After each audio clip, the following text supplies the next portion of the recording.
हमारे पीछे आप देख रहे हैं अभी, ये गड्ढा नहीं है और ना ये नहर है, ये पसाह नदी है। और यहाँ सबसे पहले की बड़ा बात है कि सबसे पहले यहाँ छठ होता है और उसके बाद अभी के पीरियड में ये नदी सूख गया है और खेतों में सिंचाई करने के लिए बहुत ज़्यादा समस्या हो रहा है। इतना समस्या हो रहा है कि बारिश भी नहीं हो रहा है और थोड़ा थोड़ा जो पानी आप देख रहे हैं, ये पानी आज से 7 8 दिन 10 दिन पहले बारिश हुई थी और ये पानी आज भी बरकरार है और उसी पानी से किसान अपनी सिंचाई कर रहे हैं। लेकिन ये जरा देखिए कि प्रकृति का आपदा कितना बड़ा आपदा है कि अभी तक ये नदी इस गर्मी में तप करके और पूरी तरह से ये सूख गया है। और सूखने के बाद पता नहीं कब आएगा फिर पानी कि लोगों और किसानों का सबसे पहले कल्याण होगा, फसलों का कल्याण होगा। और इस पानी के सूखने से सबसे बड़ी बात है कि गांव का हैंड पंप यानी जिसको कल बोलते हैं, वो कल भी धीरे धीरे सूख रहा है।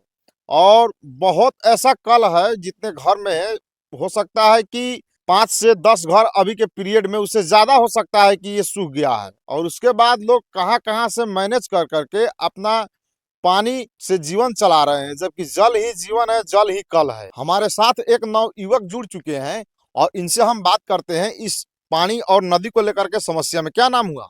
नाम राहुल कुमार। ओ, आपके फैमिली वाले या आप खेती करते हैं? हाँ, करते हैं। ओ, तो जब खेती करते हैं तो पानी का सिंचाई आप खेत में कहाँ से करते हैं? खेत में नदी से करते हैं। जो नदी का पानी इस बार सूख गया है पूरा। तो पानी सूख गया तो फसल तो आपका बर्बाद हो जाएगा। जी, तो मेघ नहीं बरसेगा तो बर्बाद हो ही करेगा।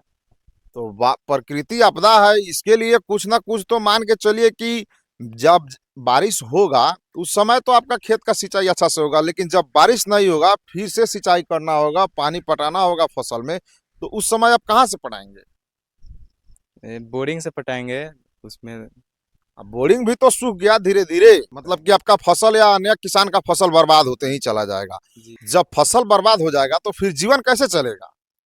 पानी का जुगाड़ करना पड़ेगा सरकार को कहीं तो से। सरकार से हम्बल रिक्वेस्ट, नम्र निवेदन कीजिए ना कि हाँ, हमारे एरिया का पसाह नदी सूख गया है और उसके बाद में यहाँ खेत में सिंचाई करने के लिए बहुत ज्यादा दिक्कत हो रहा है, तो कहीं से व्यवस्था करे सरकार। हालांकि ये प्रकृति आपदा है, लेकिन सरकार इसके लिए भी कुछ कर सकती है, क्योंकि वे सरकार जो होते हैं देश के गार्जियन होते हैं और हर जनता को देखना और देखभाल करना सरकार के हक में होता है। जी। उसके लिए आप रिक्वेस्ट कीजिए कि हाँ, कोई ना कोई उपाय किया जाए और हमारी खेती जो है उसको बचाया जाए। जी, सरकार से निवेदन है कि पानी का कुछ उपाय किया जाए कि खेती हो सके। बहुत बहुत बढ़िया बात है कि आप पानी के लिए सरकार से गुहार लगा रहे हैं। और प्रकृति आपदा है, सबसे पहले देखिए कि बारिश हो जाए तो बढ़िया है, नहीं बारिश होगी तो आपका फसल या किसी भी किसान का फसल तो बर्बाद होगा ही। तो मैं बिहार सरकार से नम्र निवेदन करता हूं कि अगर हो सके जितना जल्द उतना जल्द किसानों का भला करे, क्योंकि किसान तो सबसे पहले फसल जब उगाते हैं और बेचते हैं समय पर तो उनका फसल बहुत कम कीमत में लिया जाता है, उनके मेहनत का जो मजदूरी है वो भी नहीं निकल पाता है। और रही बात पानी की, तो पानी ही आदमी के लिए और फसल के लिए या अन्य किसी भी जीव के लिए सबसे पहले जल ही आधारित है।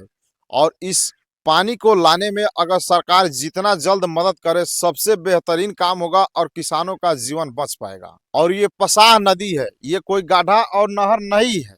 इसे अगल बगल के जितने भी गांव हैं, जैसे हमारे अगर पूर्व में देखा जाए तो उधर तिनकोनी, कटगेनवा और उधर कुर्मिनिया, और उसके बाद में इधर धीरे धीरे आते ही बगही, उसके बाद में इधर लोहडिया, उसके बाद में भवानीपुर, अन्य नदी कितने गांवों से होकर गुजरी है, उन सबों का कल्याण हो जाए अगर सरकार इस बात पे ध्यान दे तो मैं सरकार से नम्र निवेदन करता हूं कि प्लीज आप सबसे पहले पानी का जुगाड़ कीजिए। और ये जो है नदी, पसाह नदी, इसका सबसे पहले इसमें पानी मंगवाएं।